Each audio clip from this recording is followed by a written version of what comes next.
meninas de práticas colaborativas. E hoje estamos aqui. Olá, olha ela aí, bem-vinda.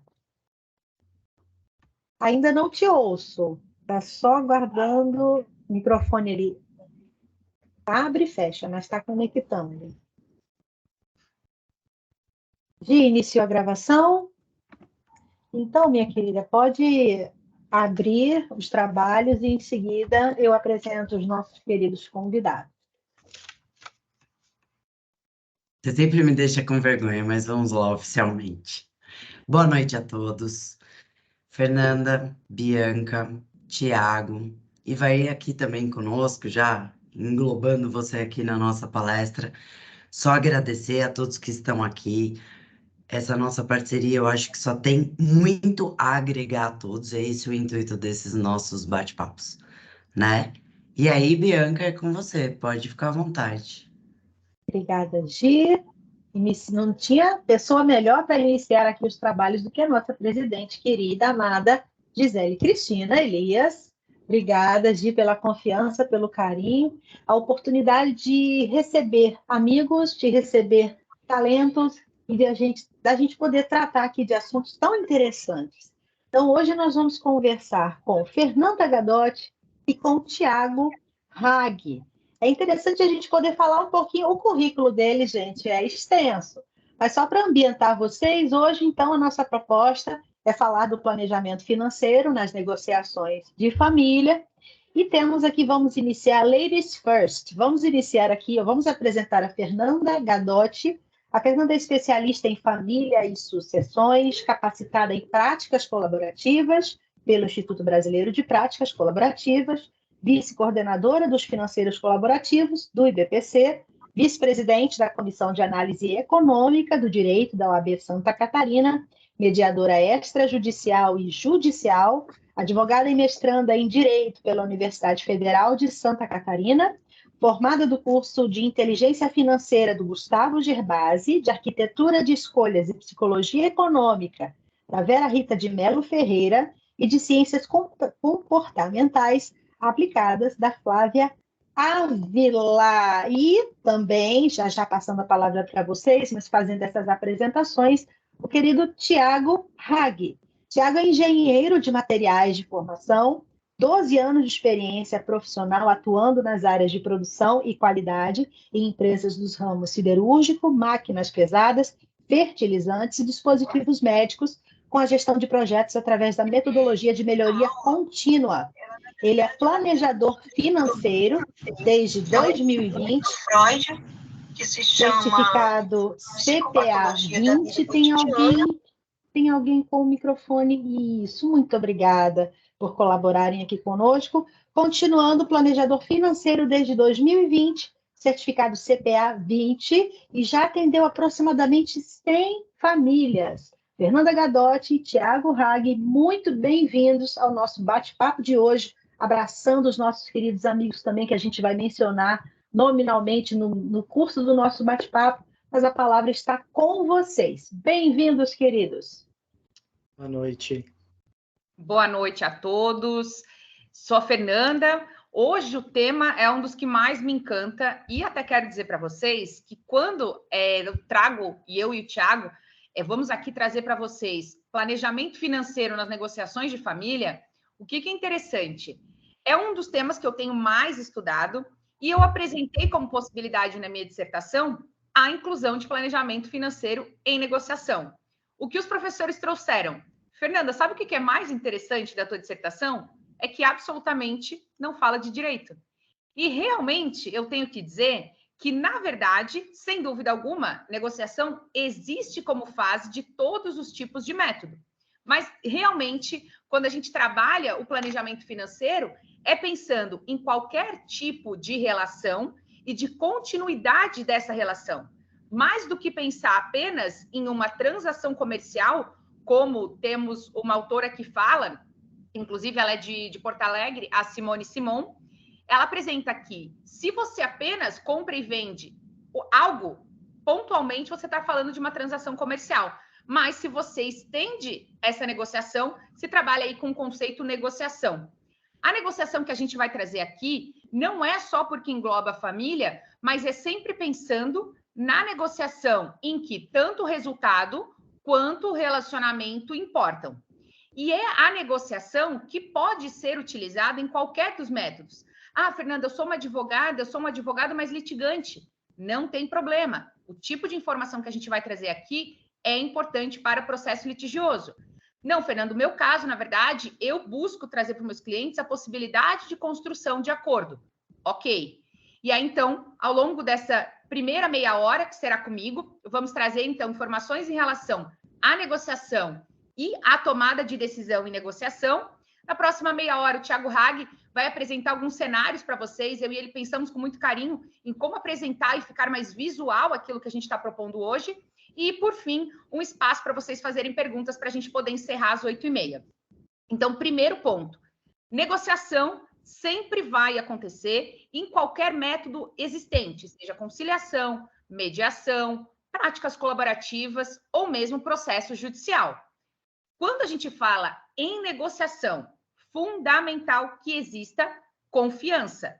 Confiança por quê? Se eventualmente existir algum tipo de fraude ou qualquer coisa nesse sentido, em médio prazo, em longo prazo, o que acontece é que um ou outro vai buscar reaver o valor, reaver aquela situação porque se sentiu lesado. Então, primeiro, pensar em justamente criar um ambiente em que a confiança se faça presente. Ah, Fernanda, mas eu não confio e o meu cliente não confia na outra pessoa. Então, vamos lá. O processo ele pode ser aliado nesse momento. Por quê? O juiz tem o poder de determinar, por exemplo, quebra de sigilo bancário, o que permite, por exemplo, nas negociações que envolvem alimentos ou partilha de bens, a clareza daquilo que realmente existe. Porque não se deve negociar se não existem informações. Outra questão, então, a confiança é fundamental, a transparência, então, o desejo claro de um e de outro em compartilhar aquilo que importa, e, por fim, o poder equilibrado entre essas pessoas. Porque se há uma situação de violência, seja ela violência patrimonial, violência física, violência que envolve aquele relacionamento, fundamental perceber que há um desequilíbrio. E nesse desequilíbrio, negociar buscando acordo não necessariamente é a melhor solução desde já. Nada impede que, ao longo do tempo, as pessoas construam um caminho que haja, então, esse compartilhamento, que haja um reequilíbrio natural, mas desde já não recomendo e não indico que isso aconteça. A negociação ela deve ser pautada em critérios. Então, não é apenas nós buscarmos, mas o acordo é a melhor solução. Depende para quem, por quê e se realmente aquela solução encontrada vai se sustentar. Porque se houve fraude, se houve qualquer tipo de situação em que alguém se sentir prejudicado, na verdade, o que a gente está falando é de resolver um problema, mas não resolver o problema. Ou, pior, resolver algo que a gente imaginou que era um problema e aquele problema se transformar em tantos outros. Então, é fundamental a gente poder estabelecer e pensar em critérios para a negociação. E aí eu pergunto para vocês, quando estamos falando em negociação, estamos falando apenas de decisões racionais? Então, vamos racionalizar tudo aquilo que a gente deseja e encontrar uma solução? Na verdade, não. Toda vez que a gente fala em uma negociação, é fundamental perceber que as decisões que apenas utilizam a razão são ações e são resultados secos. Então, você não envolve a pessoa naquilo que ela efetivamente decidiu. A boa tomada de decisão em negociação sempre vai envolver razão e emoção. E a emoção, ela sempre vai dar um tom diferente para cada uma das opções. E você precisa encontrar, seu cliente precisa encontrar aquela opção e que adeque e encontre de uma maneira satisfatória tanto a razão quanto a emoção. E aí, então, o que é fundamental da gente perceber? Que sim, é importante que existam elementos para aquela tomada de decisão específico, mas que só informação não vai bastar. Então, quando a gente pensa em negociações de família, então as informações estão compartilhadas. Tá, mas, por exemplo, quando a gente fala num caso de violência, a pessoa tem capacidade para decidir? Muitas vezes, na nossa área, o que a gente está trazendo de protagonismo das partes é, muitas vezes, idealizado, como se as pessoas pudessem já decidir. Em verdade, a maior parte das pessoas precisa instrumentalizar a tomada de decisão, quer encontrar critérios, quer encontrar parâmetros para poder decidir e avaliar o que é melhor e o que talvez não é tão interessante. Mas, Fernanda, eu vou dar 20 opções para o meu cliente? Não, porque aí vai existir uma sobrecarga, seja de informação ou seja de escolha. Existe um TED bem interessante que fala sobre o paradoxo da escolha. Recomendo fortemente que vocês assistam. Aponta que, quando a gente tem muita opção, o que acontece? O que acontece, então? O que acarreta? A paralisia ou o arrependimento. Foi feita uma pesquisa e aí foram expostos 20 tipos de iogurte. E aí foram identificadas questões que levavam as pessoas ou a utilizarem daqueles 20, o quanto consumiam, e uma prateleira com 3 opções de iogurte. O que acontece? Se você tem 20 opções, você se questiona, pode ser que você leve e fique pensando que deveria ter levado outro, ou você sequer, eu vou ter que decidir, então deixa, não vou nem levar. Então, é importante a gente ter clareza em relação a isso quando a gente for pensar nas opções. Mas, sem dúvida alguma, a informação é super importante. Nesse aspecto, os outros profissionais, sejam financeiros, sejam psicólogos, sejam peritos, e aí de outras áreas, quando a gente pensa um avaliador de algum imóvel, podem auxiliar demais. Por quê? Porque toda vez que nós estamos envolvidos emocionalmente, os nossos clientes estão envolvidos, o que acontece é que nós ficamos enviesados. O viés, ele é ruim? Na verdade, existem formas que a gente vai decidir que são através de heurísticas. Então, são formas. O que são as heurísticas? Atalhos mentais. Formas de você facilitar a sua tomada de decisão. Uma delas, você escutou alguma autoridade na área falar sobre aquele determinado tema. Vamos pensar no médico, por exemplo. Você não vai estudar a medicina inteira para saber qual é o tipo de medicamento que você vai usar. Mas se o médico te falou, você vai utilizar dessa heurística, que é esse atalho mental, para decidir. O que acontece algumas vezes? A pessoa que está te vendendo algo, ou aquela situação em específico, vai te causar um erro na tomada de decisão. Quando a gente pensa, por exemplo, em médicos que têm aí parceria com farmacêutica, e na verdade, para eles, o que interessa é vender aquele medicamento, a pessoa vai estar te levando ao erro. E aí tem um livro sensacional, que é Armas da Persuasão, que eu recomendo demais, para a gente perceber que existem gatilhos em que muitas vezes a gente pode cair que nos levam a decidir mal. O que não significa que os atalhos não sejam inteligentes. Não tem como nós sabermos tudo o tempo todo, como imaginava a economia tradicional. E aí esse é um ponto bem legal para a gente trazer, porque a análise econômica do direito não vai trabalhar única e exclusivamente com uma decisão racional. A análise econômica que eu estudo trabalha com a economia comportamental. Então vamos lá, existe a economia tradicional ou economia clássica e a economia comportamental. Mas, Fernanda, por que você está falando de economia? Você está falando só de dinheiro? Não. A economia trabalha com recursos. Tempo, dinheiro, energia, memória. E por que a gente precisa estudar recursos? Porque os recursos, na verdade, eles são escassos. Se você tivesse tudo a todo momento, você não precisaria decidir. Então, naturalmente, existindo a necessidade de fazer uma escolha, você vai passar a pensar nas possibilidades e decidir. A economia clássica imaginava que as pessoas tinham todas as informações para decidir, se errassem, aprendiam rápido e que então as pessoas decidiam com base na racionalidade. Mas vamos lá. Na economia comportamental, se percebe que, em verdade, as pessoas não têm todas as informações. Além disso, se as pessoas erram, elas não aprendem tão rápido assim. E, principalmente, as pessoas decidem com base em uma decisão que já satisfaça aquilo que ela quer. Então, não é a melhor decisão, aquela que maximiza a utilidade, mas sim aquela que atende satisfatoriamente. E o que isso impacta? Quando a gente pensa na microeconomia, a microeconomia estuda como as pessoas decidem. No direito, normalmente, nós trabalhamos como as pessoas deveriam agir, que era o que eu realmente não gostava na área. A economia comportamental, que agregou a análise econômica do direito, traz como as pessoas realmente decidem. Então, vamos lá. Adianta apenas implementarmos uma lei sem que as pessoas tragam isso para a vida delas? Sem que as pessoas realmente façam algo com aquilo? Não. Algumas pessoas trazem que a análise econômica ela é muito pragmática, muito objetiva, mas vamos lá. A ideia não é retirar direitos, mas sim encontrar uma forma de viabilizar, que muitas vezes acaba ficando esquecida, seja porque a gente não mede, nós da área, então, não temos o hábito de medir, ou seja, porque realmente não encontramos ainda uma forma de identificar aquilo que se deseja e a diferença da intenção para o resultado. E aí, vamos lá. Então, quando nós falamos em negociação, 3 critérios, então, respeitados: confiança entre as partes, transparência e também equilíbrio de poder. Na sequência, pensar, então, em como melhorar a tomada de decisão da pessoa que está ali, sabendo que vamos utilizar dos atalhos, sabendo que podemos utilizar outros profissionais, como nós podemos realizar e buscar implementar aquilo que pode ser um acordo, por exemplo.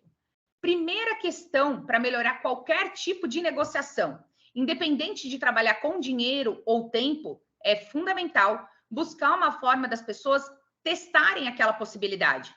Vamos lá.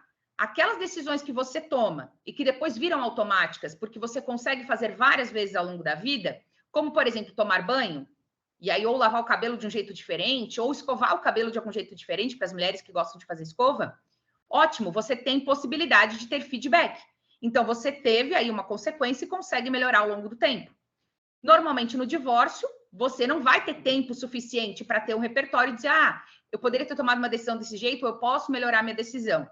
Então, nós, profissionais do direito, temos que trazer para as pessoas a importância dos acordos provisórios.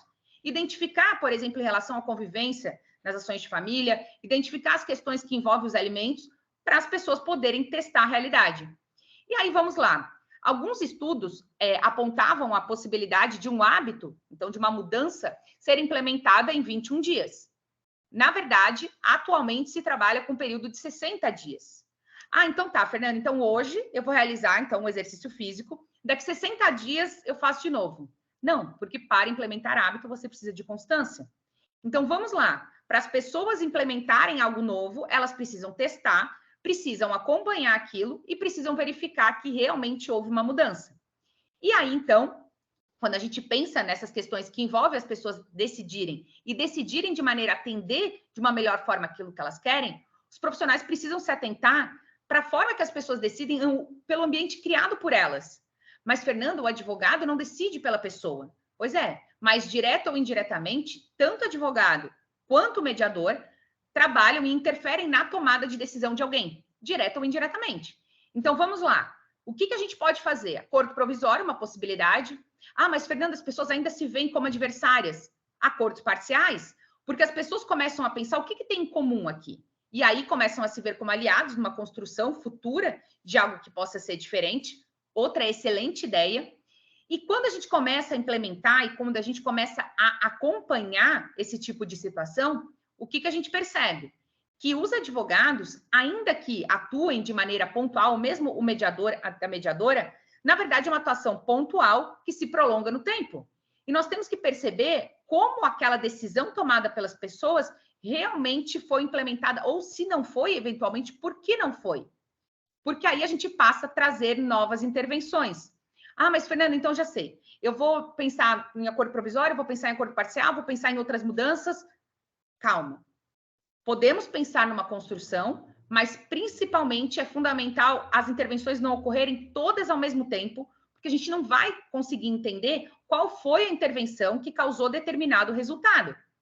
Então, pensar que há possibilidade dessas intervenções, desses acompanhamentos, trazer de uma forma que as pessoas entendam, para não sobrecarregar de informação e nem de escolha. Então, 1h30 é um tempo suficiente para as pessoas definirem divórcio, partilha, guarda, convivência e alimentos? Via de regra, não. A não ser que as pessoas já estejam, por exemplo, separadas de fato há 5 anos e já é uma situação consolidada no tempo. Se não for o caso, recomendo que o tempo seja aliado. Muitas vezes na nossa área a gente trabalha com a celeridade processual. Tudo bem, a celeridade não é igual à pressa. A pressa é inimiga da boa tomada de decisão. Toda vez que as pessoas decidirem, é fundamental que tenham teste, que tenham tempo e, principalmente, que tenham a possibilidade de sentir, e aí sentir no sentido realmente da emoção e da razão estarem alinhadas, para não ter qualquer tipo de problema quando a gente pensa, por exemplo, no meio do caminho ou em médio e longo prazo, para a pessoa não pensar depois, será que eu deveria ter tomado uma outra decisão? Será que, eventualmente, a forma que meu vizinho ou minha vizinha decidiu não funcionaria melhor para mim? Então, é muito importante a gente trabalhar, principalmente porque nas ações de família, o que acontece? A realidade, ela não é pública, ela é privada. Só que quando as pessoas vão conversar, por entenderem pouco daquilo, fica como se fosse uma realidade que poderia ser outra, sendo que isso não é tão simples e tão fácil de ser acompanhado. Então, toda vez que as pessoas forem decidir, pensar nas informações, pensar em testar, para trazer para as pessoas capacidade. Porque não é simplesmente dizer para as pessoas, decidam, já que vocês são protagonistas. É criar um ambiente, uma estratégia para que as pessoas realmente possam fazer isso, de uma maneira a atingir aquilo que desejam. Então, informação é fundamental, capacidade é outra característica fundamental e um ambiente que favoreça aquela tomada de decisão. Ah, mas Fernanda, eu sempre vou favorecer a tomada de decisão? E aí o Caco está aqui, nós escrevemos um artigo que falava sobre o nudge, que é um empurrãozinho para aquilo que a pessoa deseja fazer. Não obrigar ninguém a decidir nada diferente daquilo que quer, mas criar um ambiente que facilite. Vamos pensar, por exemplo, em restaurantes. Você coloca a salada no início de um buffet para possibilitar a pessoa a ir lá e colocar a salada no prato. Se inicialmente tivesse carboidrato e proteína, normalmente o que iria acontecer é que seu prato iria ficar repleto de proteína e carboidrato e a salada ficaria realmente esquecida. E existe uma outra possibilidade.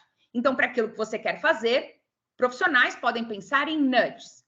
Para aquilo que as pessoas não querem fazer, vocês podem pensar em sludges. Quem é ótimo em pensar em sludge, que é criar um comportamento que, na verdade, dificulte a tomada de decisão? Vamos pensar, por exemplo, no serviço público em geral.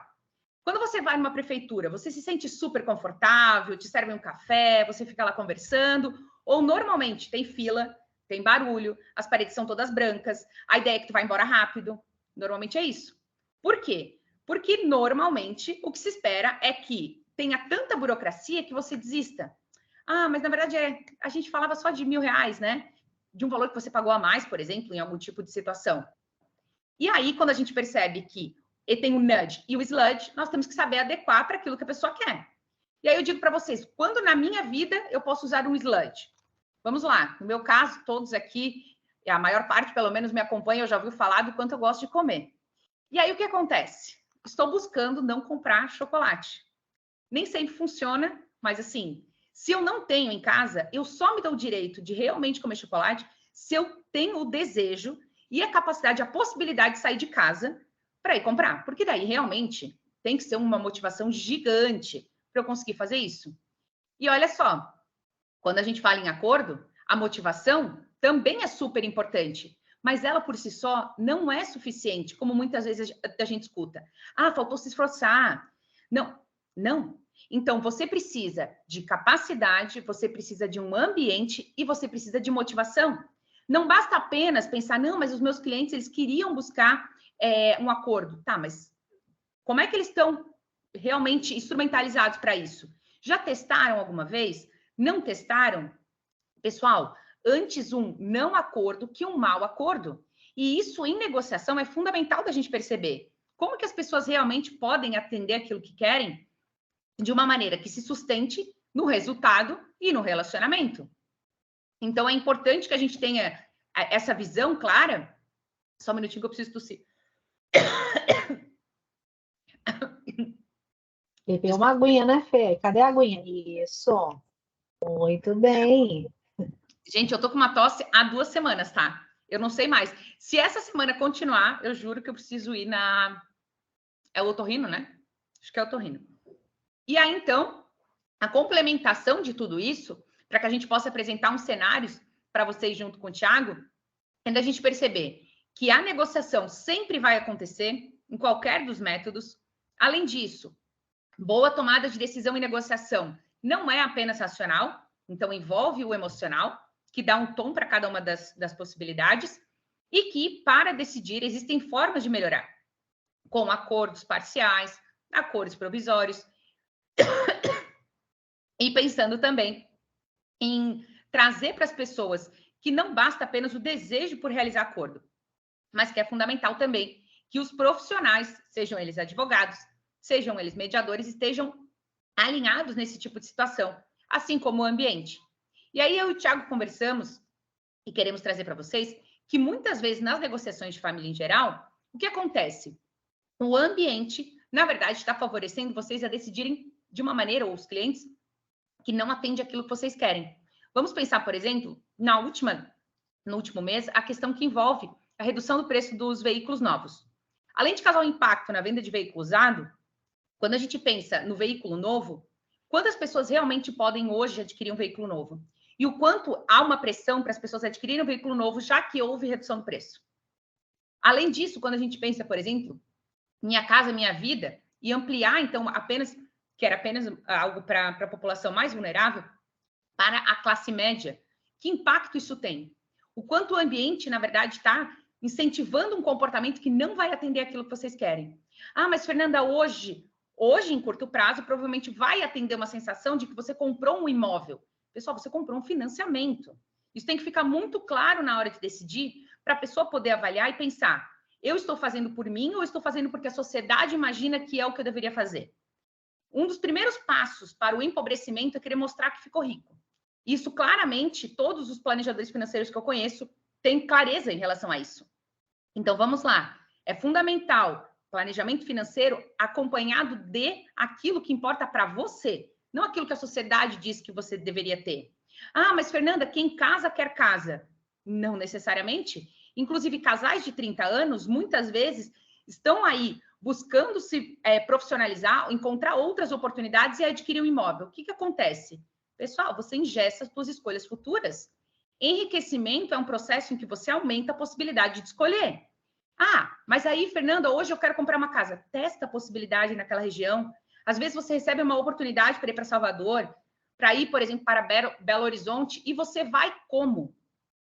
Você não vai porque você está pagando um imóvel que você acha que é seu. E aí, o que acontece? Quando é seu, existe o efeito posse. Você, para se desfazer de algo que você acha que é seu, é muito mais difícil. Ai, Fernanda, mas na verdade, sabe o que é? Aquele meu cliente ou a outra parte são intransigentes. Não dá para negociar com aquela pessoa. Não, são seres humanos vistos pela economia comportamental como normais. Qualquer pessoa poderia fazer aquela coisa específica. Eu olhar para aquilo e fazer... E a gente imagina, não, mas é intransigente, não pode negociar. Não, as pessoas são como elas são. Nós temos que entender os desafios que as pessoas acabam passando no momento de decidir para criar melhores alternativas para as pessoas. E aí também tem um outro, que aí quem trouxe para mim até foi o Tiago, que eu acho que ele até escreveu aqui, sobre outra fala que as pessoas têm em comum. Deixa eu verificar se eu encontro, Tiago. Se eu não encontrar, vou te pedir para falar. Eu já escrevi no chat, quem compra a terra não erra. Não erra. Quem compra a terra não erra. E aí o que acontece? Quem tem isso, quem já tem essa crença inicial, e que, além de tudo, ao longo do tempo, aí pensando nos atalhos, alguém falou isso, reforçou aquilo que a pessoa pensava, lembrando que, normalmente, a gente busca reforçar aquilo que a gente já acredita. Então, quando as pessoas se colocam em contradição, isso acaba atrapalhando cognitivamente. Além de uma heurística, uma falácia, Caco, exatamente. O que a gente percebe? Que, então, se você tende a buscar isso, o que você poderia fazer? Chamar outros profissionais. Outros profissionais podem fazer o quê? Não, na verdade, Fernanda, você está imaginando que esse imóvel vale 1 milhão, mas, na verdade, é porque você está atribuindo o valor de 1 milhão, mas o preço dele de mercado é 650 mil. Mas... E esse é um ponto. Não é porque você gosta, por exemplo, do banheiro de uma forma, da sala daquela determinada forma, que as pessoas valorizam dessa mesma forma. Então, é fundamental a gente perceber os tipos de atalhos que nós utilizamos para perceber que tipo de vieses podem estar interferindo. Quero dar um último exemplo em relação a vieses, que é quando a gente, por exemplo, tem informação, vamos pensar na Marília Mendonça, o avião, que então, o avião acabou caindo e ocasionou a morte dela. Normalmente, o que acontece com as pessoas? Poxa, mas então, será que eu vou andar de avião de novo? Em verdade, as pessoas morrem infinitamente mais de acidente de carro que avião. E é o segundo meio de transporte mais seguro que existe, depois do elevador. Só que aquilo fica tão disponível, aquela informação fica tão reforçada pelo sistema, que faz você imaginar, mas Fernanda, se eu fosse racional. Se nós fôssemos racionais, o que aconteceria? Utilizaríamos estatística e perceberíamos que a probabilidade de nós morrermos no avião é muito pequena. Pode acontecer, pessoal? Pode, mas normalmente o que vai acontecer é nós morrermos de coisas que a gente já sabia que ia morrer. Trago uma informação para vocês. de 200, eu acho que são 202 milhões de brasileiros, 212, não me recordo, que saiu o IBGE agora recentemente, em torno de 1 milhão morrem por ano. 800 mil dessas pessoas já sabiam que iam morrer. Então, quer dizer, 200 mil morrem realmente, por acaso, aconteceu um acidente, aconteceu qualquer tipo de situação. Vocês podem morrer amanhã, eu posso morrer amanhã? Podemos. Mas o que a gente vai fazer até lá? Como que a gente vai se organizar? Quais são as negociações que a gente vai fazendo na vida? E não é só de dinheiro, como a gente vinha falando no início. É realmente tempo, dinheiro, memória, energia, são os recursos que a gente tem. E agora o Thiago vai apresentar, porque a gente pensou em conjunto, como que a gente poderia abordar essa ideia com vocês? Pensar inicialmente em abordar a negociação, como melhorar a tomada de decisão, já que somos seres, e aí pela economia comportamental, com racionalidade limitada, e trazer, então, através do cenário, através das ideias que a gente trouxe para vocês, como que a gente pode tomar uma decisão hoje, pensando em como manter essa decisão ao longo do tempo. Porque decidir, na verdade, não é apenas em curto prazo, é em médio prazo, em longo prazo, você imaginar que você realmente tomou a melhor decisão. Então, o Thiago agora vai apresentar para vocês. Aí, então, na sequência, teremos aí a oportunidade de vocês fazerem perguntas e fiquem à vontade, então, para perguntarem, a gente deixa as perguntas para o final. Thiago, fica à vontade. Obrigado, Fernanda. Deixa eu só trazer um exemplo. Eu vou assim, um exemplo super recente, das 5 da tarde, que é de uma cliente que está no momento, compra ou não compra um apartamento. E exatamente esse ponto, por que comprar apartamento? E exatamente a pergunta que eu faço para todos os meus clientes, que é, o que te faz feliz? Eu faço essa pergunta para vocês. O que vocês fazem diariamente responde essa pergunta? E exatamente o ponto que eu vejo nesses praticamente 3 anos e meio, o Caco está aqui, é um dos meus mentores, dentro da Serafim e dessa jornada, e esse é um ponto clássico. Todos os clientes que vocês verem alguma questão financeira, perguntem para o comportamento, o que está ali por trás? Preparei aqui alguns exemplos, e aí, Fernanda, para ficar até mais simples, o que eu fiz? Criei uma estrutura, e aí depois, até trazendo aqui até uma explicação, eu já estou dentro da plataforma da Serafim, é um casal de clientes fake, então até deixei como exemplo, só para vocês verem aqui, são dados que eu imputei manualmente, exatamente para a gente ver um cenário. O que é um cliente que ganha e gasta 0 a 0? O que é um cliente que está ali num movimento que está sobrando dinheiro? E aquele contrário. E aí vocês vão poder ver que no final das contas, imputei uma média de clientes, aí eu estou falando praticamente quase 100 clientes que eu tenho, então tem muitas informações e muitos dados verídicos, e eu imputei manualmente, porque é uma realidade que vocês se deparam, que é a herança, e às vezes as pessoas começam a computar uma herança lá na frente, e aí talvez uma verdade que ela não se comprove, a pessoa toma ela como um ponto de partida, porém a realidade não se põe, tá? Deixa eu trazer aqui as informações, eu queria compartilhar a tela. Posso compartilhar, Bianca? Eu acredito que sim, Thiago. Só um momentinho que eu vou verificar aqui, colocar como host. Só um momentinho.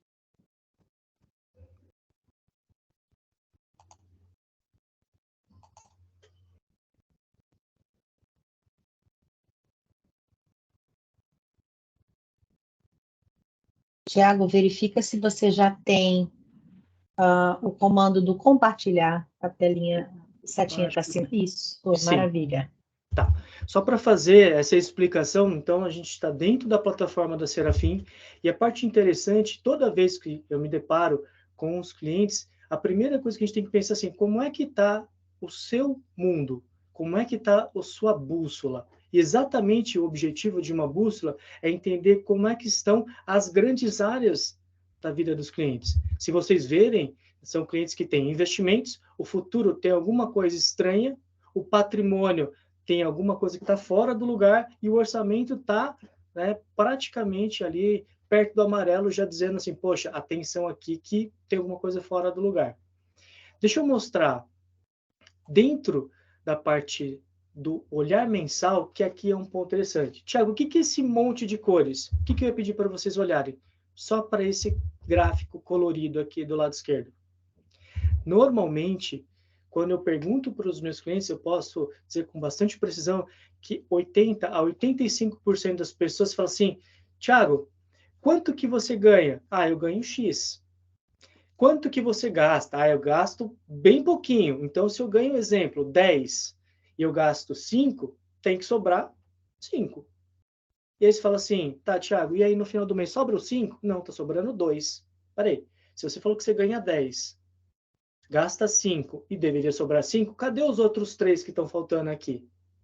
Então, essa é uma realidade que acontece com todos os clientes. E aqui, posso dizer até eu falo pela minha estatística que eu fechei agora, no final de junho, que o que acontece é calculadora mental. Todo mundo tem uma calculadora mental. O que está faltando? Esse olhar e dizer o seguinte, o que mais tem dentro da minha vida? Normalmente, quando a gente começa a olhar, e aqui o exemplo é muito comum, e foi uma realidade que eu me deparei nesses primeiros semestres de 23, acontece esse campo superior aqui, ó, esse campo rosa, déficit. No final, está faltando dinheiro. E, na verdade, não está sobrando 5, está faltando 3. E esse aqui é um exemplo muito clássico, que aí independe. Quando a gente olha para o comportamento por trás, a gente olha para uma faixa de renda que, aqui eu trouxe exemplo de 13 mil, que é exatamente a notícia de praticamente umas 3 a 4 semanas atrás, que o atual presidente falou da expansão do programa, né, Minha Casa Minha Vida, para a classe média. Então, eu trouxe esse exemplo porque é um contexto muito real. E a pergunta que eu recebi nas últimas 2 semanas é, Thiago, como que eu faço para aderir a esse programa e comprar minha casa numa taxa muito mais atrativa que o mercado? A pergunta por trás é, a casa faz parte dos seus projetos de vida? Atende o que você deseja? É o seu sonho mesmo? Vamos transformar esse sonho em projeto? Normalmente, no meio do caminho, as pessoas estão falando, poxa, eu vou ter a oportunidade, será que agora não é hora? Depende. Vamos entender se esse sonho ele é factível nesse momento. Então, quando a gente olha para esse campo colorido, olhando, né, vocês olhem sempre de baixo para cima aqui, azul, laranja, amarelo e esse roxinho, o que que isso quer dizer? Está faltando dinheiro, que esse déficit ele está sendo praticamente uma consequência aqui das últimas etapas, ou categorias que estão se sobrepondo. O que que eu preparei aqui? O que que um casal em déficit aqui está fazendo? Ele está tomando dinheiro de algum lugar. E quem é esse lugar? Esse lugar chama-se pais, muito verdade, amigos, instituições financeiras, e por incrível que pareça, né, em pleno 2023, aquela pessoa, né, que a gente ouviu muito falar na década de 90, na década de 80, que emprestava dinheiro, o tal do agiota, ainda existe. Para surpresa minha, né, nesses últimos 2 anos, eu posso afirmar para vocês, pelas experiências, que essa pessoa ainda existe. E eu achava que esse seria um tipo de pessoa que não existiria dentro da nossa realidade brasileira. E isso existe. Então, essas pessoas estão tomando dinheiro por quê? O que eles têm de hábitos, de comportamento refletido através dos consumos, não está sendo condizente a um padrão de renda. Eu trouxe aqui um exemplo praticamente equivalente a uma renda de um casal de 10 salários mínimos. Tá? Só para trazer um dado importante para vocês. E, infelizmente, nesse caso, esse casal tem um déficit de praticamente R$ 1.700. Para onde está indo esse dinheiro? Para essas categorias aqui. Como que a gente tem que ajudar as pessoas a olharem para as suas finanças? É perguntar o seguinte, como que você cuida? O que que te faz feliz? Eu gosto de fazer essa pergunta e clicar, por exemplo, nas categorias de itens não obrigatórios, os variáveis. Esse caso, com essa média de dados que eu trouxe... Já consegue ampliar um pouco a tela para a gente conseguir ler? Claro, peraí, deixa eu... Eu vou deixar com 130, Fernanda, ver se você ficou melhor. Agora sim, aham. Então, dentro de uma categoria, né, de um grande grupo, que seriam os variáveis, muito vai estar atrelado a comportamento. Normalmente, lazer ele está entre as categorias, né, dos não essenciais, que beiram ali, né, literalmente é o top 1 em praticamente 99% dos meus clientes. Depois vem muito hábitos de compras, que são aquelas comprinhas de impulso. Eu tenho alguns clientes que o consumo de Amazon e Mercado Livre extrapola qualquer necessidade. E a pergunta é, o que você comprou te faz feliz? Tiago, eu nem sei por que eu comprei aquilo. Está ainda na caixa. nem abri a caixa para ver se o produto que chegou na minha casa era aquele. Então, uma série de situações e nós somos expostos. Acabei de falar 2 palavras aqui, Mercado Livre e Amazon. Se nós abrirmos, né, depois, né, o Instagram, com certeza vai ter propaganda deles. O próprio YouTube aqui também vai colocar propagandas para a gente. Então, eles estão nos ouvindo. Agora, o ponto é, o que está levando as pessoas a agirem dessa maneira está fazendo-as felizes ou está gerando um problema emocional que se revela até na competência de outros profissionais, né, aí do âmbito humano? Viagens, vestuário. Então, reparem, cada categoria não essencial está trazendo um olhar de consumo. O que esse consumo está se revelando? Deixa eu voltar para a tela principal. No campo rosa, déficit. E disso tudo, o que está trazendo como consequência? E a gente fala, tá, como que você ajuda as pessoas, Thiago? Como que a gente começa a trazer esse olhar comportamental que a Fernanda sempre trouxe, né? Nesses primeiros 30 minutos. Começar a olhar para uma vida equilibrada. E aqui eu trouxe exatamente o mesmo cenário desse casal. Thiago, cadê aquela parte rosa do lado esquerdo? Cadê aquele déficit? Exatamente trabalhando sobre uma ótica de qualidade de vida, só que dentro de um ambiente que possa favorecer isso. Vou trazer um exemplo bastante simples. Tarifa bancária. Tarifa bancária agrega valor em que momento da vida das pessoas? Nós utilizamos, e aí vamos incluir, nós todos utilizamos o banco, pagamos as taxas, eventualmente, e utilizamos os serviços que façam jus ao preço e o valor agregado que o banco nos traz? Sim ou não? Lazer. Normalmente é um dinheiro que vai saindo, e ele sai geralmente colocando a culpa em alguém, que é o tal do cartão de crédito. Cartão de crédito não sai da nossa carteira, nem muito menos no celular, e passa no restaurante, no iFood, nem muito menos no Uber. Então, reparem, a tomada de decisão é sempre nossa. Aquele hábito, e aí eu vou deixar uma dica que é bastante simples, porém muito útil, que é, poxa, quanto que eu gasto? Exemplo simples, iFood, eu gasto R$1.000 por mês com a minha família. Se vocês gastam R$1.000, pensem em tickets semanais. Poxa, se é R$1.000, é 250. Se é R$800, é R$200. Então, é como se vocês tivessem R$200 na mão para gastar semanalmente. Se acompanhar essa média, se a gente olhar no caso desses clientes, estou colocando uma meta de R$1.000 para um gasto de 1.400. E aqui começa a tomada de decisão. A gente começa, né, tomando aí o exemplo da Fernanda, se ela tivesse, talvez, a própria despensa inteira, tá lá, com chocolates da Lindt, será que vai estar tão à disposição e tão fácil de acesso? Eu vejo os meus clientes e o cartão, ele estando à disposição, ele vai ser consumido a qualquer momento. Se vocês têm esse olhar, o cartão ele é só um meio de pagamento. Como pode ser créditos no PayPal, como pode ser o dinheiro físico, se assim vocês utilizarem, o próprio Pix. Então, são formas. Aqui sim, bares, restaurantes, supermercado, alimentação, roupa, vestuário, sim. Aqui é atitude. E a forma como a gente olha para esse ambiente, a pergunta que tem que responder é: o que estamos fazendo? Responde a pergunta inicial que eu fiz?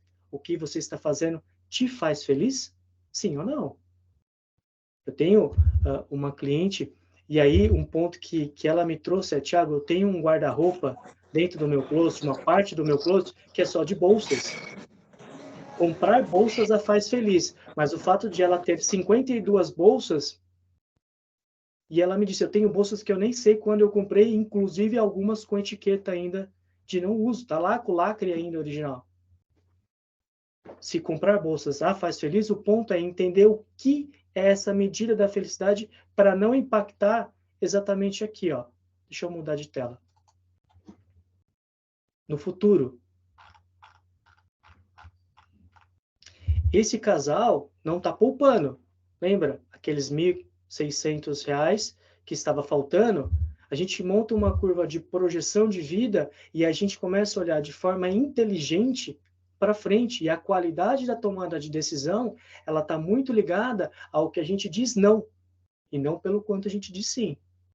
Nesse exemplo, e aí eu coloco aqui, esse exemplo desse casal, é uma renda em poder de compra de 10 mil, esse númerozinho aqui do lado direito. Eles vão ter INSS e eles não poupam nada. O gráfico constrói? Sim. O ponto é, se eles não pouparem, inclusive, existem o quê? Uma série de projetos. Viagem, MBA, um apartamento na praia, troca de carro. E aqui, Fernanda, só para trazer um ponto que vejo e acontece com alguns clientes, tenho me deparado com isso, eles já promovem o fato de receber uma herança numa data que ainda não aconteceu. Eu vou receber uma herança de tantos R$1.000 lá na frente. E normalmente, aqui eu só vou ligar esse botão para mostrar o impacto aqui, uma venda compartilhada de uma casa daqui 5 anos, que não resolve o futuro.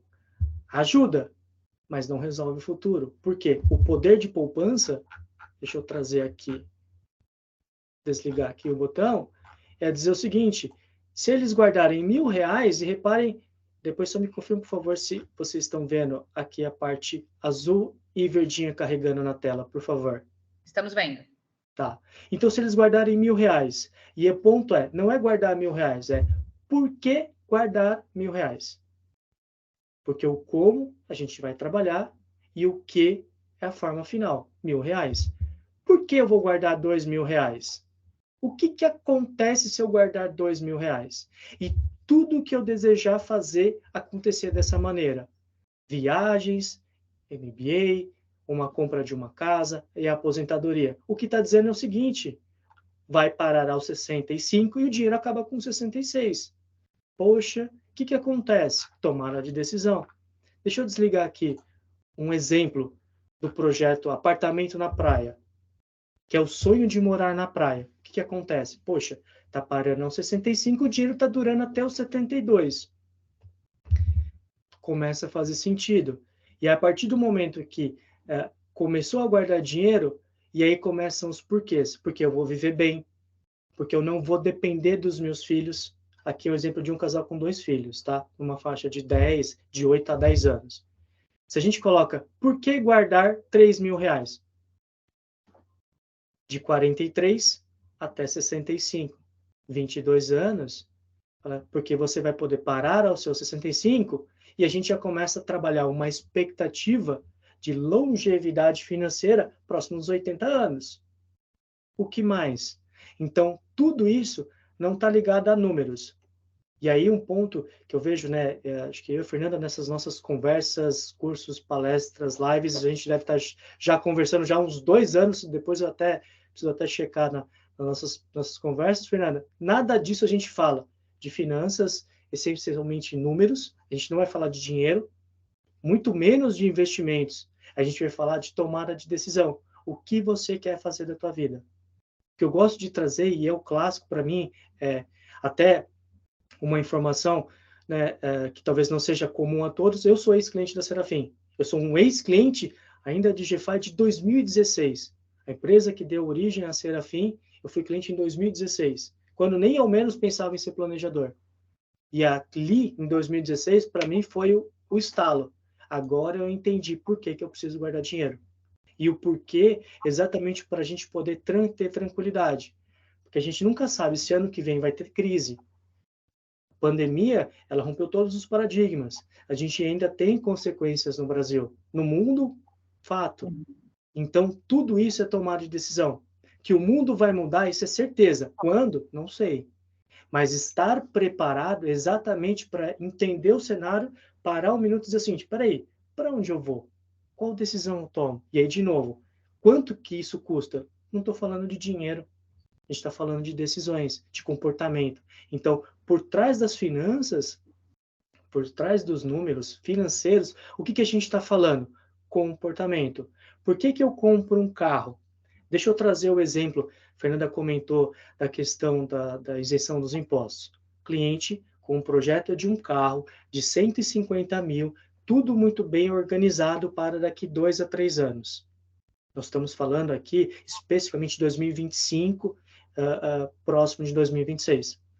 Qual foi a pergunta que o cliente me trouxe assim que saiu a notícia da isenção dos impostos. Tiago, o meu carro que estava 150 mil vai para 110. Vamos comprar ele agora? Tá, vamos calcular isso. Por que comprar agora? Não, porque eu vou ter um desconto absurdo. Mas você tem 110 mil para colocar agora? Não. Mas não importa, eu vou conseguir comprar o carro com desconto. Perfeito. Quando a gente analisa e diz, olha, você vai comprar o carro 110, só que em 3 anos de pagamento, que é o parcelamento que você está simulando, você vai pagar os próprios 150 mil.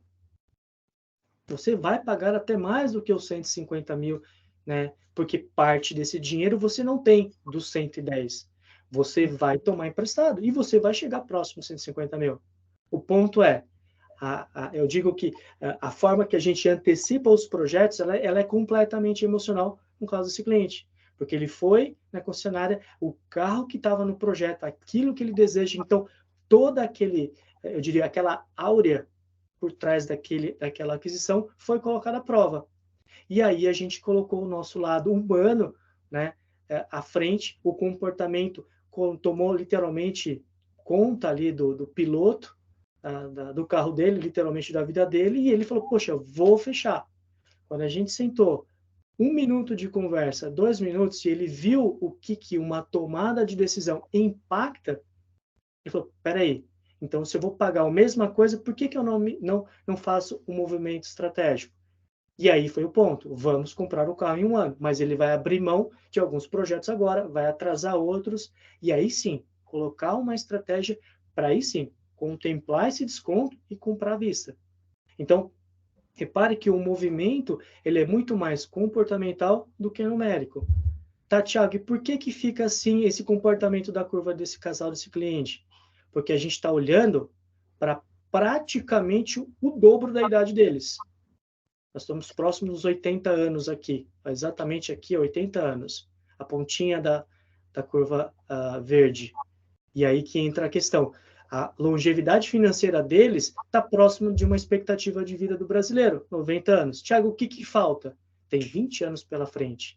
Algum ajuste, algum olhar mais estratégico, alguma postergação de projeto que hoje vai acontecer em 24 meses para 36, uma busca de melhoria de renda, a otimização de despesas para abrir oportunidades. Então, olhar para as contas do dia a dia, do mês a mês, da semana a semana, exatamente pensando no porquê eu quero fazer um projeto. Exemplo, por que eu quero viajar? Hoje, na minha viagem, cabe, né, no meu orçamento mensal, cabe uma parcela de uma viagem de 10 mil, de 15 mil, de 20 mil, de 50 mil? E esse é o ponto. Nós não abrimos mão de nada e ainda incluímos novos projetos. A parcela da viagem, a parcela do carro, a parcela do financiamento. Eu até queria trazer de como isso é importante para planejadores financeiros entenderem de negociação e para os negociadores entenderem de finanças. Porque o que acontece? Quando alguém traz, por exemplo, um cliente de planejamento financeiro que deseja uma casa, a pessoa não quer uma casa, ela quer o que a casa representa para ela. Seja segurança, conforto. Fato é que se você identificar os porquês, outras estratégias podem fazer sentido. Ah, Fernanda, mas eu quero uma casa com uma sala enorme para receber meus amigos. Tá, mas quantas vezes por mês você recebe seus amigos? Ah, na verdade, 1 vez a cada 2 meses. Então, não faz mais sentido vocês locarem um espaço ao invés de ter uma sala com esse tamanho todo? O gasto é maior com luz, com água, com manutenção, condomínio, IPTU. E aí, o que a gente percebe? A informação, como eu trouxe para vocês, por si só, não vai modificar comportamento, mas você vai passar a entender, através das perguntas, estratégias diferentes para atingir aquilo que as pessoas já querem. E aí, lembrar o seguinte, que não é porque o 13º de várias pessoas caiu esse mês, que aqueles R$1.000, 2.000, 3.000 que surgiu, deve ser pensado na primeira parcela, por exemplo, de um financiamento de carro. Porque o problema não é hoje. Se hoje você tem, ok, em curto prazo você atendeu aquilo que você queria.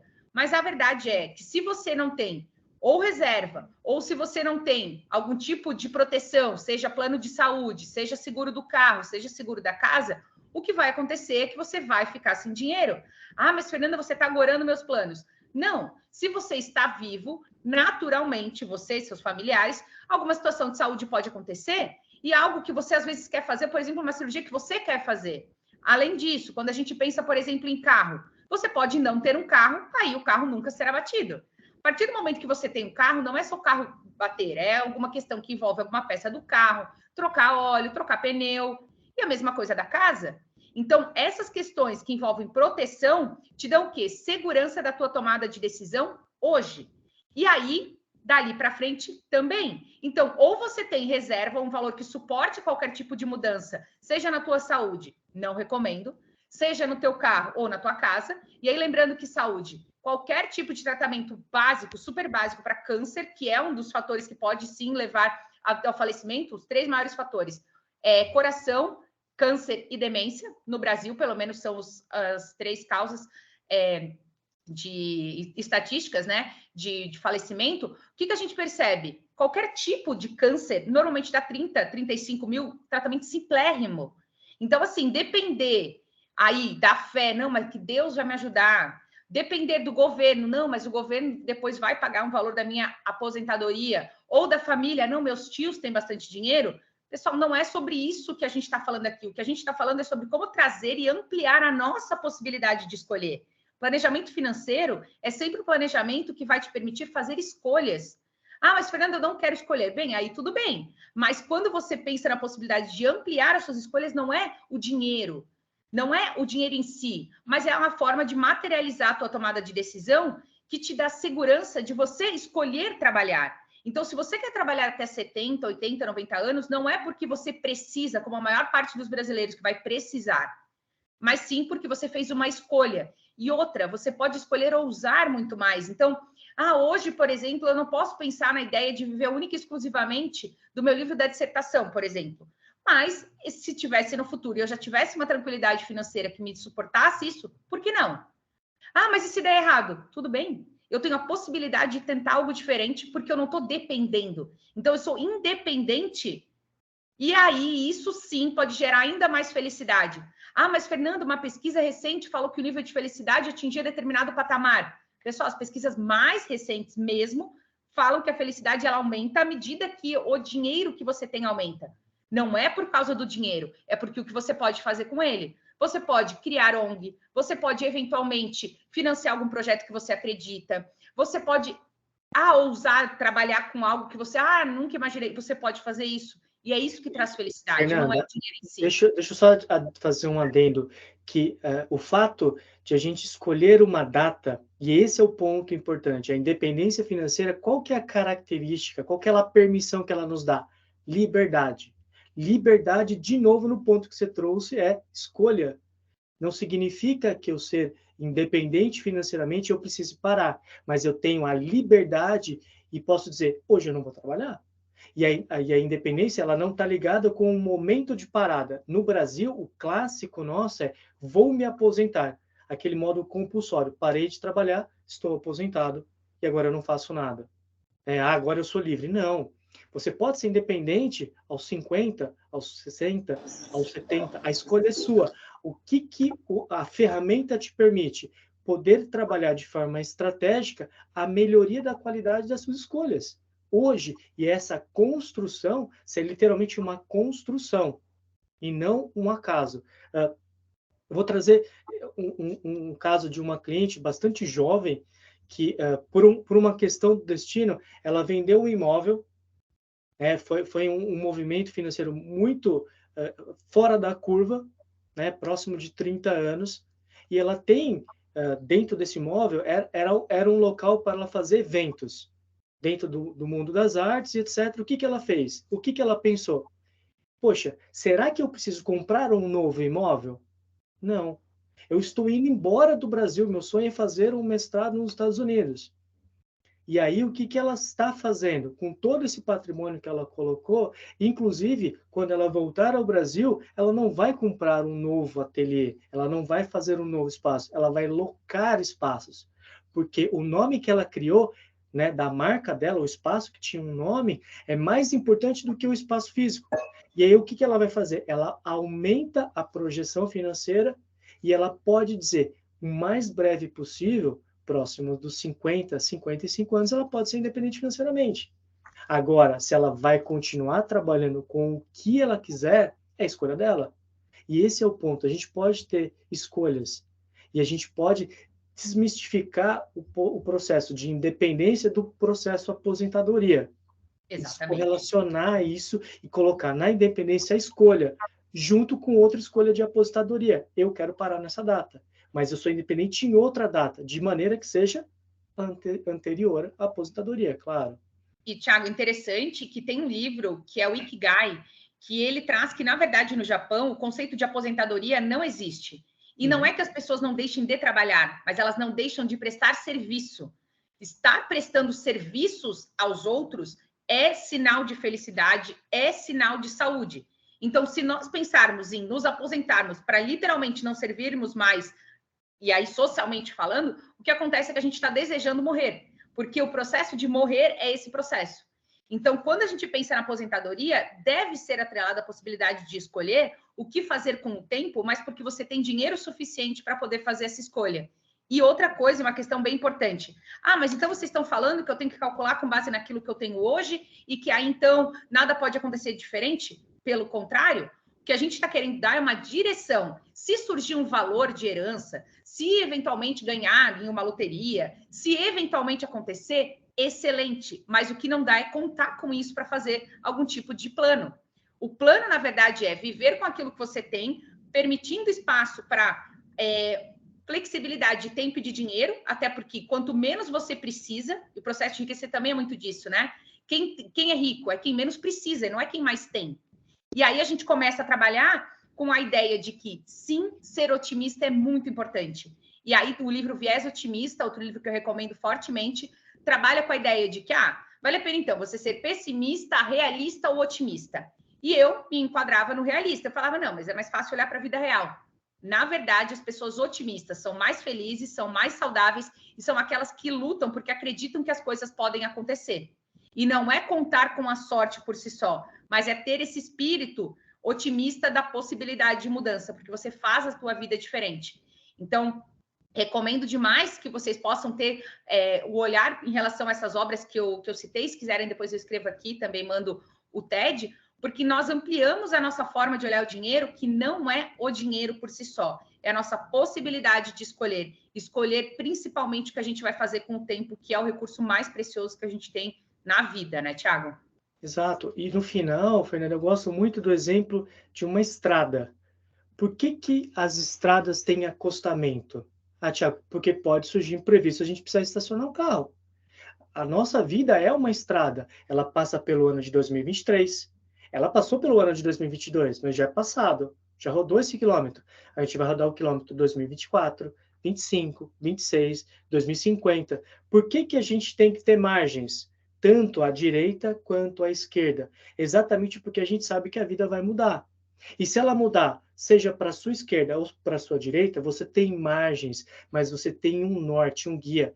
Pode ser que a estrada tome um rumo diferente, sim, mas ela vai continuar tendo essas margens. E essa margem de segurança é exatamente porque eventos externos ou a tua própria decisão de mudar, e aí entra o ponto. Quando a gente está com os nossos clientes, transcender também aqui outras pessoas, exatamente mostrar que o caminho ele pode ser uma frente de trabalho, com opções diferentes e que não existe uma linha única, mas sim uma margem que a gente possa trabalhar as negociações.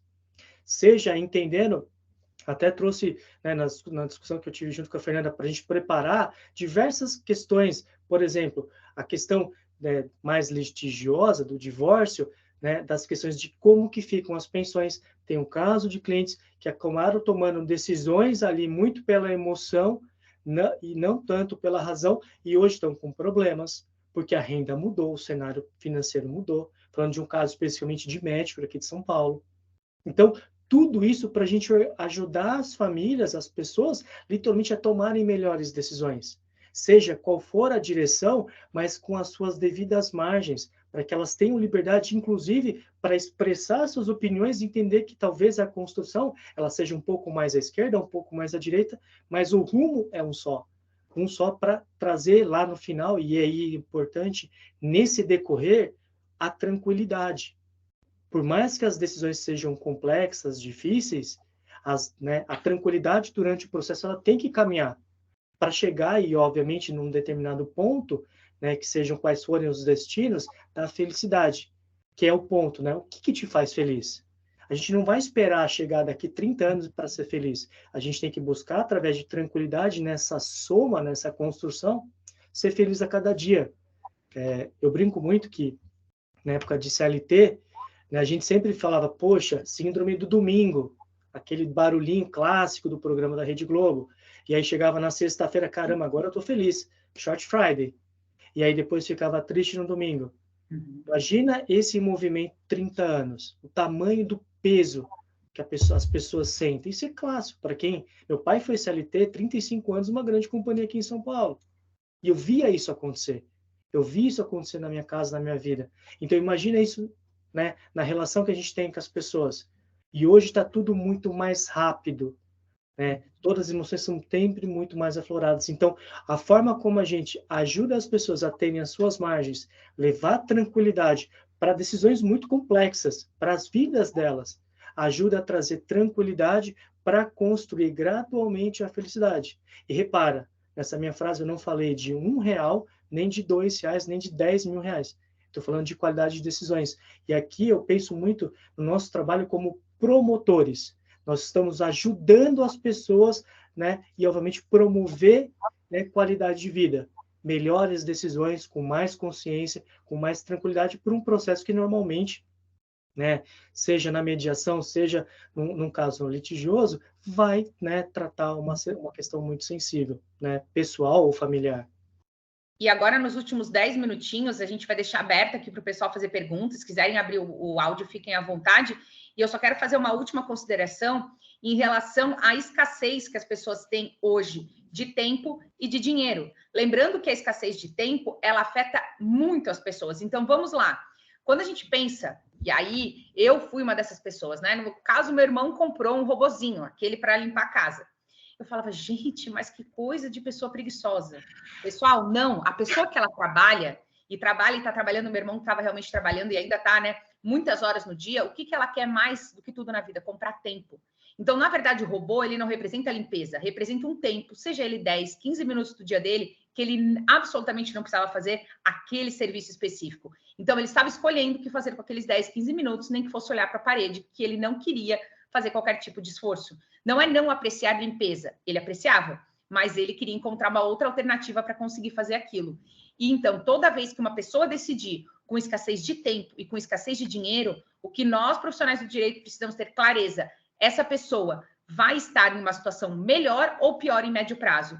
Vamos pensar nas situações de superendividamento, pensar em acordos em superendividamento que coloquem a pessoa em 5 anos para pagar aquele valor em que a pessoa não pode mais fazer qualquer tipo de empréstimo, a pessoa tem possibilidade realmente de fazer aquilo? Ou ela está decidindo porque ela quer sentir um alívio momentâneo e dali um ano não vai conseguir pagar? Ah, mas Fernanda, ela tem que pensar então no desemprego, no nascimento de filho, falecimento. Não, se a pessoa tiver reserva, se a pessoa tiver proteção, ou se a pessoa tiver algum tipo de investimento, isso já facilita.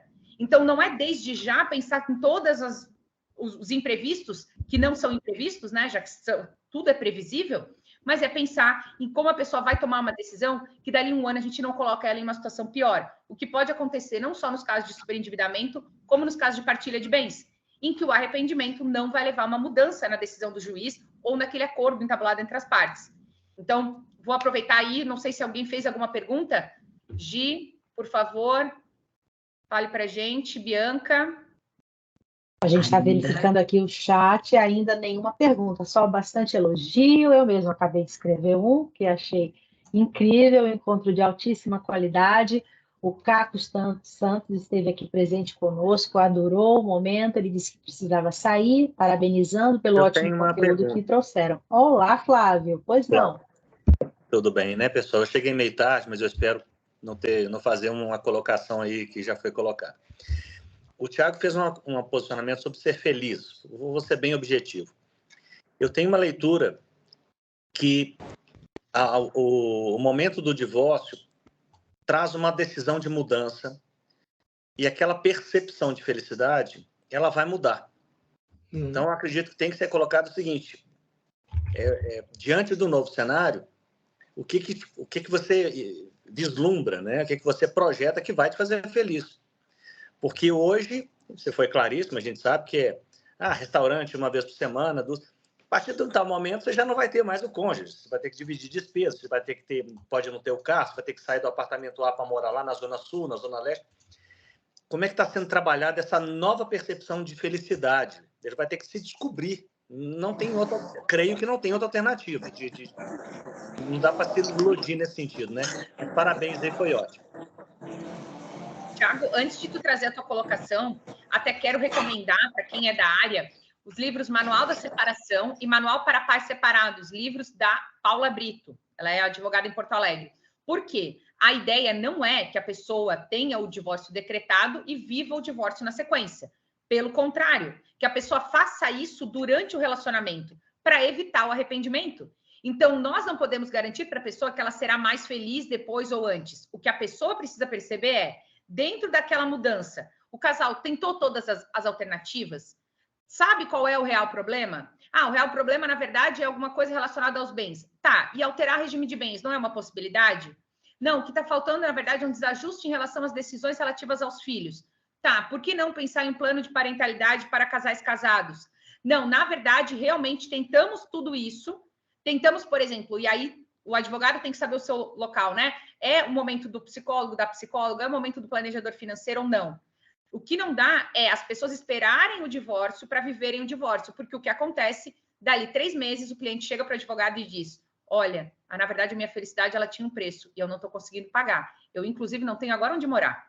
E a ideia não é que a pessoa passe por isso, é ela pensar, seja por 6 meses ou 1 ano, e dizer o seguinte, não, agora eu tenho tempo, tenho dinheiro suficiente para escolher algo que eu vou conseguir sustentar. Ninguém disse que vai ser fácil, ninguém disse que não vai ter momentos turbulentos, mas que a pessoa possa viver isso antes, para que aí o direito, ele venha, e aí quem gostou bastante dessa frase foi o Ivair, e eu troco com vocês aqui também, que o direito ele vem em bom sentido quando ele vem regulamentar, quando ele vem firmar, quando ele vem dar segurança a algo que já existe na vida real, e não quando o direito vem dizer algo que alguém iria fazer que não vai fazer.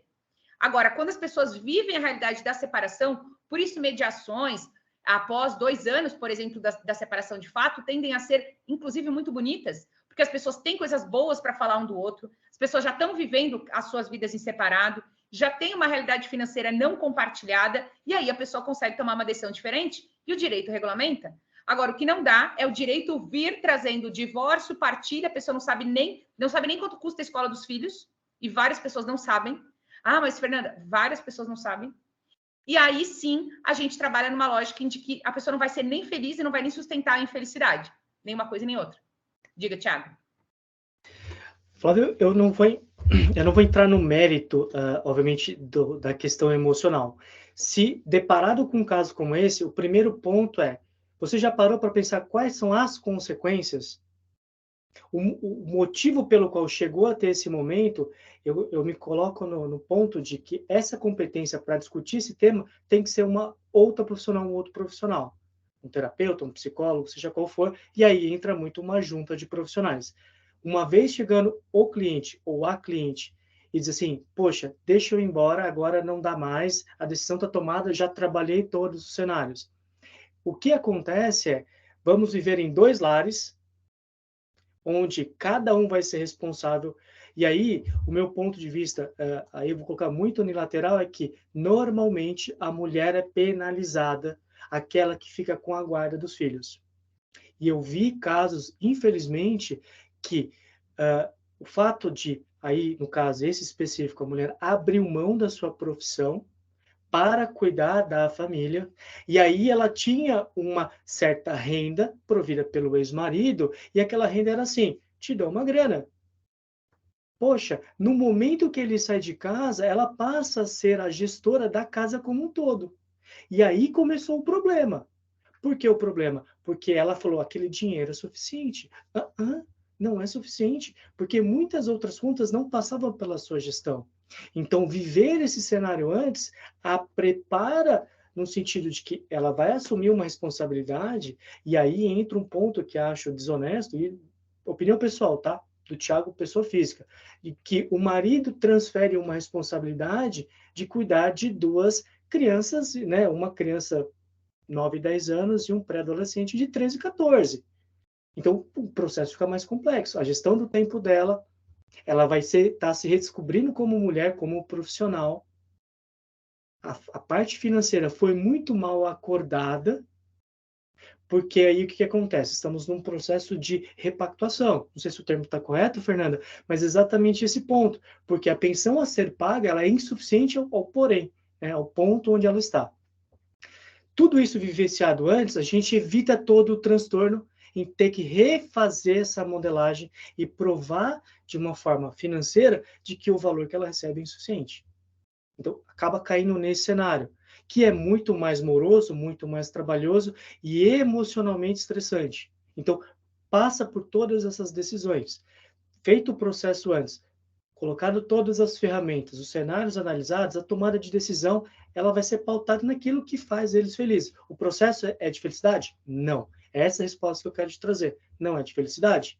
Mas ele tem que ser tranquilo e dizer o que você vai ter de pagamento em questão de dinheiro é suficiente para a subsistência, né, com algum conforto. Pronto, aí daí para frente é uma reconstrução de felicidade, porque ela está se redescobrindo como mulher, como profissional, e aí é uma construção emocional, que aí existe uma outra profissional dando suporte.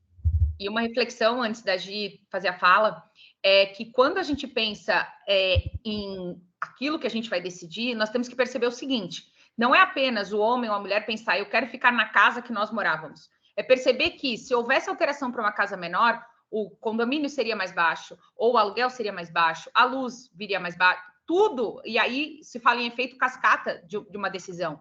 Então, o que a pessoa precisa perceber? Que decisão eu estou tomando, o que eu estou deixando de fazer porque eu tomei aquela decisão. E aí a pessoa pode ou não tomar uma decisão diferente. Não, ela quer pagar o preço, ele quer pagar o preço. Pagar o preço não é só dinheiro, é o tempo, por exemplo, em que a escola fica distante da casa, ou a escola fica mais perto, enfim. E aí, então, Gi, por favor, fica à vontade.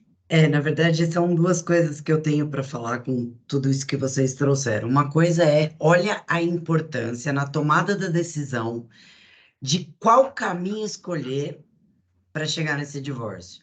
Planejamento financeiro, acompanhamento de advogado, ou seja, dá para construir preparando isso de uma outra maneira, né? Ou seja, olha o direito aí ao favor do preventivo, né? E não só depois que já virou tudo, enfim. E uma outra coisa é que dentro de todo esse contexto, nosso próximo workshop vai tratar inclusive sobre isso, o divórcio na maturidade, né? E trazer mais um pouco também do quanto podemos escolher caminhos, porque o processo do divórcio, ele é difícil, mas é como precisamos e como podemos passar por ele, com uma equipe de profissionais, especialistas da saúde, planejamento financeiro, advogados colaborativos, ou seja, dá para construir isso sem ser imposto de uma maneira brusca, que é o perfil, né? O perfil não dá mais, estou me divorciando, pum, processo. O mínimo da pensão, sem a construção, é tudo isso que a gente tem para trazer. Vai ser um evento incrível em setembro. Uma honra ter você, Fernanda, você, Thiago, e a todos também para colaborar. E é isso, aguardem aí as próximas informações, que só novidades. Aqui o Ivair falou, Fefe e Thiago, que conteúdo excelente e enriquecedor vocês nos trouxeram esta noite. Parabéns e muito obrigado. Obrigado também a Bianca, ó, querido, e a Gi por oportunizarem esse momento. A Raquel falou, amei, Fernanda. Ai, tá, que é muito linda. Só saudades. Só saudade. Contem sempre comigo com o Thiago, a nossa dupla aqui. E eu e o Thiago, a gente vem conversando como é importante. Muitas vezes a gente tem feito evento juntos, mas mais do que isso, eu falei para o Thiago, nós estamos tentando encontrar uma alternativa, e a alternativa para um pode ser diferente para outro, mas que faça as pessoas compreenderem, porque a gente sabe que mudança de comportamento não é só com informação, mudança de comportamento não é apenas, por exemplo, com uma palestra, mas é fundamental que a gente encontre esses caminhos. E aí eu falei para o Thiago, meu Deus, a gente tentou uma coisa, tentou outra, vamos buscar. E por isso que eu digo para vocês, a importância do teste, pessoal, não é só para os clientes. Eu e o Thiago estamos fazendo isso há 2 anos. E há 2 anos trazendo informação, a gente faz live, as palestras, eventos, cursos. O Thiago é sempre chamado para falar no meu curso. Então, assim, tudo isso para trazer para vocês que tudo envolve teste, tudo envolve aprimoramento e que a gente possa trazer isso para as pessoas também. Agradeço mais uma vez, contem sempre comigo, Bianca, Gi, Raquel, todos da Medi. E quem quiser, né, e acabou chegando mais tarde, por favor, pode assistir no YouTube. Thiago, faça aí as suas palavras finais. Antes só do Thiago fazer as palavras finais, a vocês que também fazem parte da nossa equipe, né? Por favor. Tem nem o que falar sobre isso. Agora pode, Thiago. Bom, obrigado, Gisele e Bianca. Bom, Ivair, eu te conheci hoje, mas e Fê, obrigado sempre, né? A gente sempre está trocando muitas figurinhas. O que eu deixo, né, de dica, e aí um ponto importante é, toda vez que a gente pensa em números, antes dos números a gente tem que pensar na gente. Então, no contexto maior, né, olhe, e eu falo assim, aquela brincadeirinha, né, de olhar no espelho e falar assim, o que você quer ver? Né? Pergunta para o espelho, o que você quer se ver daqui a 10 anos? A gente consegue ver muito bem as pessoas, a gente não consegue nos ver. Então, é esse ponto, né, de questionamento. Então, usar todo o conteúdo, Fernanda traz conteúdos muito interessantes, uma série de livros. Quem não segue Fernanda no Insta, né, não deixe para nenhum minuto a mais. Então, fico sempre à disposição. Né? Obrigado, Fernanda, mais uma vez, Bianca, Gisele e a todos. Flávio, se eu não te respondi, depois me manda o seu contato, tá? Não sei se o tempinho da resposta foi suficiente, mas fico à tua disposição também se não conseguir responder todo o contexto da sua pergunta, tá? Maravilha, então, meus Maravilha, queridos. pessoal. Parabéns. Obrigado. Muito obrigada pela presença de todos. A Medi Arbitragem agradece. Esse foi mais um evento e vai estar gravado no YouTube. Fernanda, Thiago, vocês foram e sempre são incríveis. Muito obrigada, um grande abraço a todos e até a próxima, pessoal. Tchau, Tchau, tchau. gente. Boa noite.